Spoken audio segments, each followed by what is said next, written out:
Guys, today we're going to talk about solving radical equations. A radical equation is an equation that contains radicals.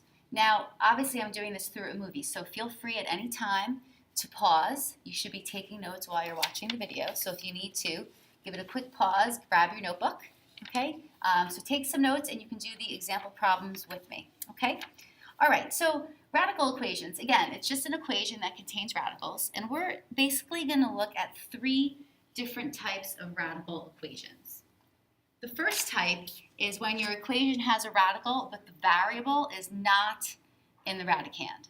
Okay, so this looks something like this. You might have something like x times the square root of 2 minus 3 equals 4. Okay, in these kinds of problems, you're just going to solve like a regular equation.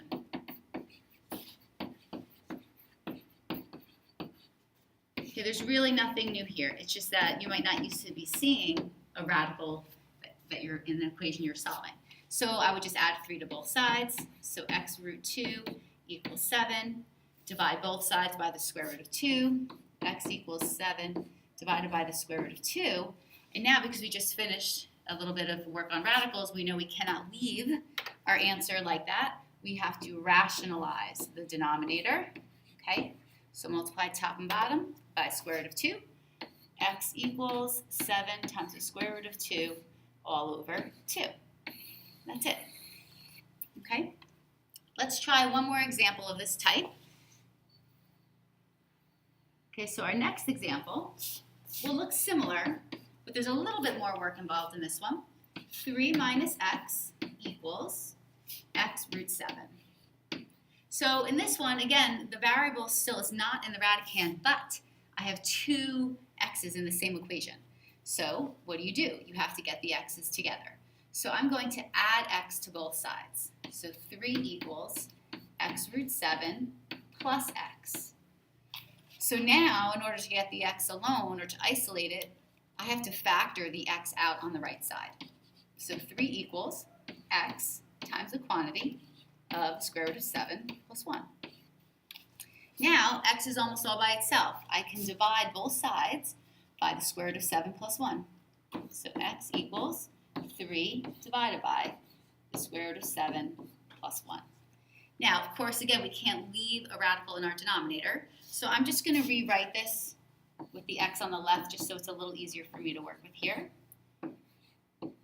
Okay, so now you have to ask yourself, how am I going to rationalize this? Hopefully you remember we're going to multiply the top and bottom by the, that's right, conjugate, square root of 7 minus 1 over the square root of 7 minus 1. So across the top, I'm going to just move over here to the right so I have some more room. Okay, so I've got x equals 3 times the quantity of the square root of 7 minus 1. The denominator, we're going to FOIL this out. So I have 7, outers and inners cancel, minus 1. Now I'm just going to continue to simplify. 3 times the quantity of the square root of 7 minus 1 all over 6. And again, I didn't distribute that 3 because sometimes once you work out the denominator, you can simplify, which is what I can do here. So my final answer is x equals the square root of 7 minus 1 all over 2. And that's it. So that's case 1. A radical in your equation, but the variable is not in the radicand. All right, let's move on to case 2. So case 2, you could have one radical, or you could have 2 radicals. Either way, the variables are in the radicands. If you have two radicals, however, there's no outside addition or subtraction. I'll show you what that means in our second example here. Let's look at one where there's just one radical first. Okay, so our first example, we want to take a look. Let's do something like the square root of x plus 4 equals 8. Okay? The first thing you're going to want to do is you're going to want to isolate the radical if there is one radical. Or if there are 2 radicals, you want to separate the radicals. Okay, so if there's only one, you want to get it by itself. If there are 2, you want to separate them. Put one on the left side of the equal sign, one on the right side. But there's only one here. So now you have to ask yourself, okay, I've got this x that's in my radical, and I somehow have to get it out of that square root there. So how am I going to do that? What do you think we should do? Right, we should square both sides. The only thing to keep in mind is that sometimes your radical might be a cube root or a fourth root or something like that. So what I'm going to write over here is I'm going to say raise both sides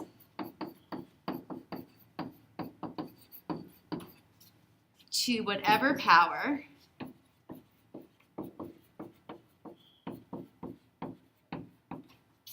is necessary to undo the root.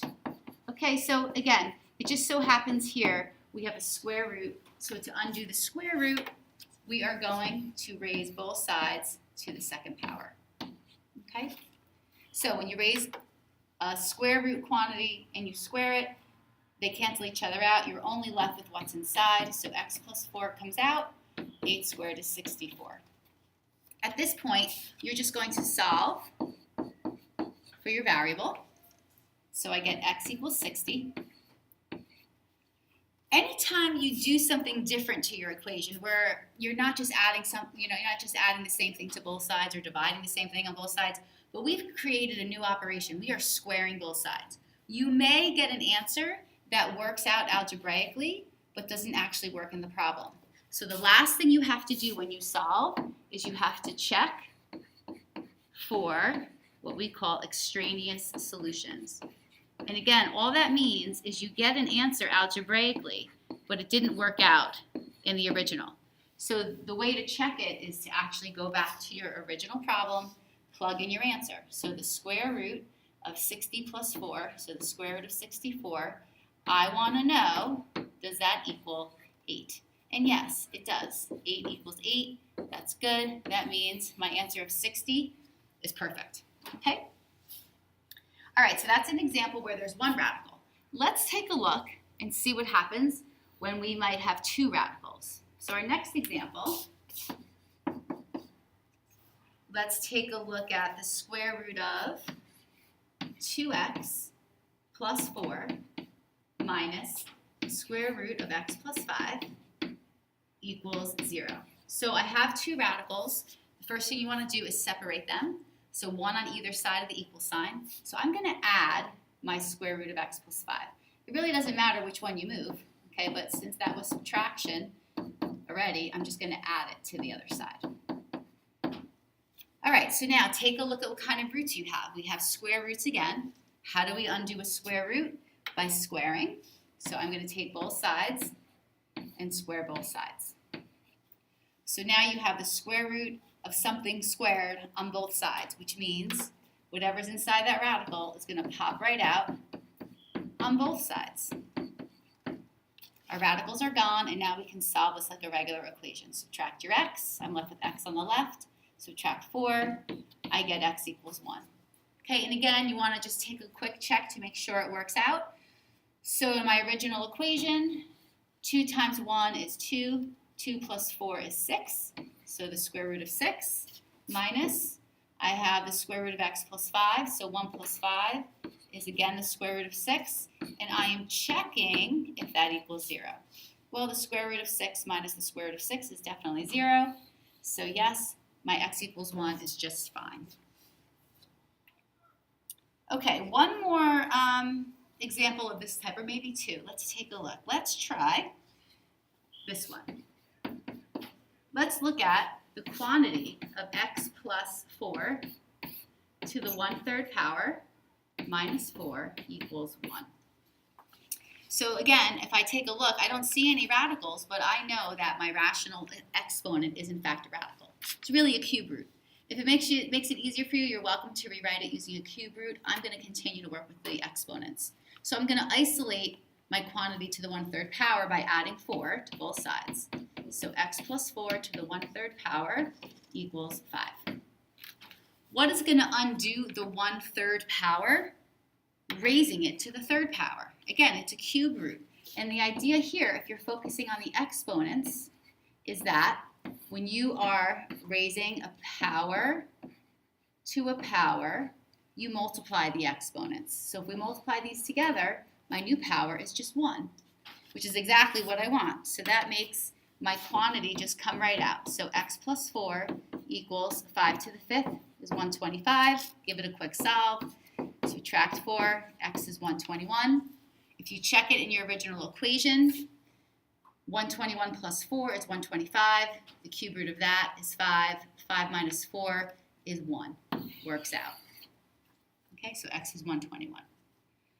All right, let's look at one more problem because I want to show you another example of using the exponents.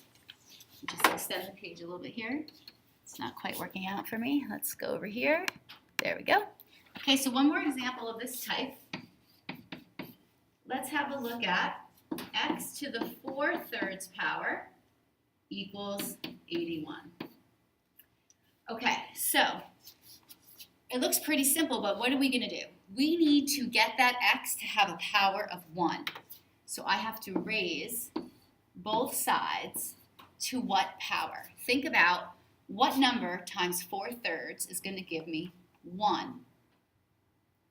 Right, take the reciprocal. So we are going to multiply or raise, I should say, both sides to the 3/4 power. So I'm left on the left side. My x is just going to pop right out. And now get ready for this, guys. Ready? The 4th root of 81. This is how I'm going to do this one. I'm going to take the 4th root first. I am physically taking the 4th root of 81. It wasn't originally in the problem.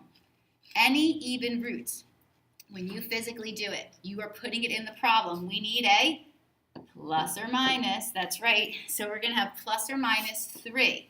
That's the 4th root of 81, right? But I didn't take care of this part yet, to the 3rd power. So your final answer here is plus or minus 27. Both answers are going to work. If you take a quick check in the original problem, x to the 4/3, 27. So this is what we're going to check. We're checking 27 to the 4/3 and negative 27 to the 4/3. So the cube root of 27 is 3. 3 to the 4th is 81. The cube root of negative 27 is negative 3. Negative 3 to the 4th is 81. So that's where both of my answers come in. So be super, super duper careful. When you are raising something to a power using exponents, if that index is even, you have to deal with the plus or minus. All right, last type. Okay, so we are headed to our 3rd case. And in our 3rd case, now we have that the variable is in multiple radicands, and there is outside addition or subtraction. So this is what something like that looks like. We've got the square root of x plus 12 minus the square root of x equals 2. So here, you want to separate your radicals. Okay, and you're going to have something else with one of your radicals. That's what I mean by that outside addition or subtraction. So if I add the square root of x to both sides to separate, I have the square root of x plus 12 equals 2 plus the square root of x. Okay? So now I have my radicals separated. Again, we're going to look at our roots. We have square roots. So I'm going to just write here, raised to the necessary power, since we've already talked about this. Our power that we want to raise both sides to is the 2nd power. Okay, on the left side, the square root of x plus 12 squared, our x plus 12 will just come out. On the right side, however, you can't just distribute that squared power because we have a binomial here. You have to write it twice in FOIL. Okay, unless you remember the pattern for squaring a binomial. Otherwise, write it twice in FOIL. So let's just work that out. X plus 12 equals 4. The outers and inners are the same. 2 root x, 2 root x, plus 4 root x. Square root of x times the square root of x just gives you x. So now as I look at my equation that I have now, I notice that I still have a radical. And that's what happens when you have 2. You square both sides once, you're still going to have a radical. So now you have to isolate the new radical. This is now like a brand new radical equation, okay? So I'm going to notice that my x's are going to cancel. And so now I can subtract 4. So 8 equals 4 times the square root of x. I can divide both sides by 4. So 2 equals the square root of x. Okay, now again, raise both sides to the necessary power again. Now that my radical is isolated.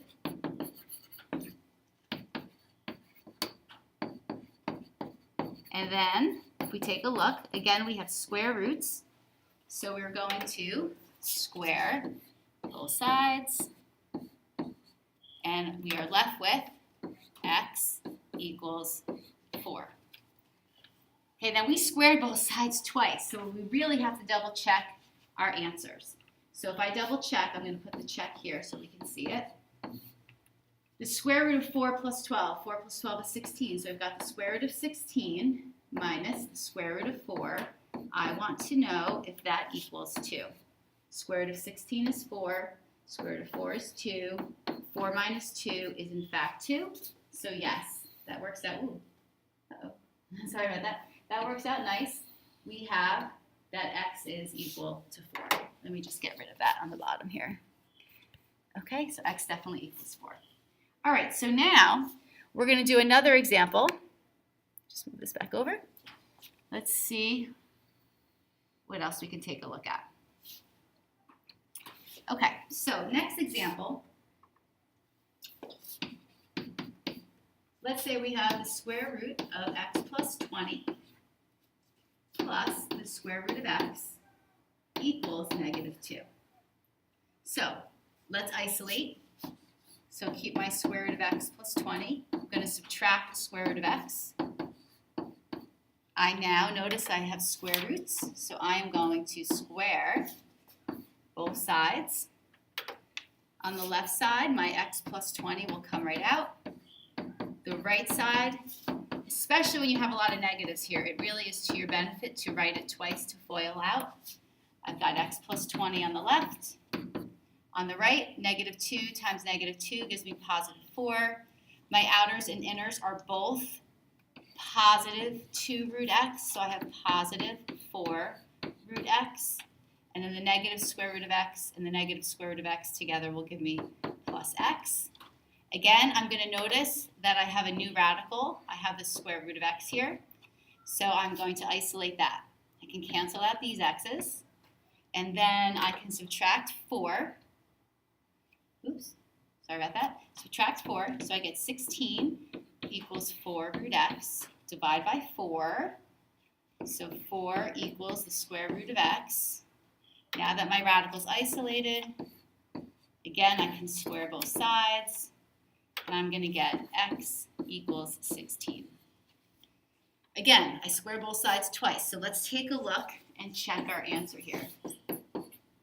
So the square root of 16 plus 20 is 36, plus the square root of 16. I want to know if that equals negative 2. Square root of 36 is 6. Square root of 16 is 4. Does that equal negative 2? No, it does not. That means there is no solution. Okay, that x equals 16. This is what we call extraneous. Because again, we solved and we got that answer, but the 16 doesn't work in the original problem. So that is again what we call an extraneous solution. All right, so I think we've done enough problems together here. So at this time, you can go grab your Solving Radical Equations worksheet. You're welcome to work with a partner. Come back to the video anytime you need. And of course, I'll be here for help after the break. See you guys soon. Bye.